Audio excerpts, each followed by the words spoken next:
So our question says or reads, make D the subject of the formula.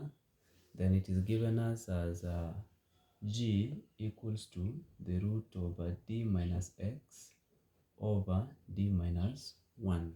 So before tackling such an equation or such a question, you first understand where it comes from. So the strand here is a formula and variation, or the topic rather.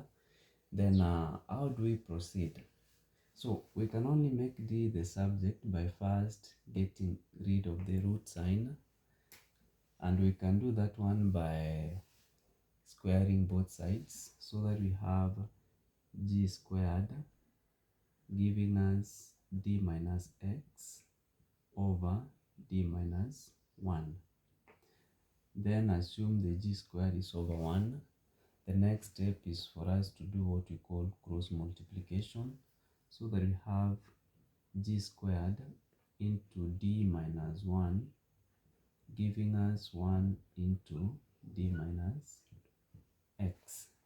Then upon opening the brackets, we end up with G squared D minus the G squared giving us D minus X.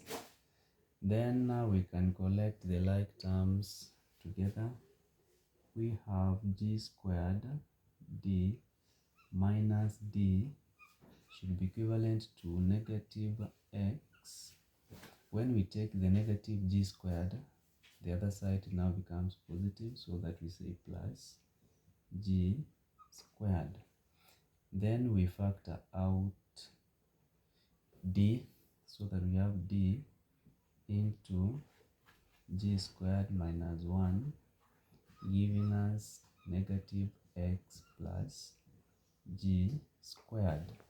Then how can we remain with only D? Is by dividing both sides by G squared minus 1 divided by G squared minus 1.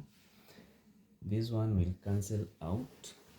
Then we can now say D equals to minus X plus G squared over G squared minus 1, or we can say D equals to G squared minus X over G squared minus 1.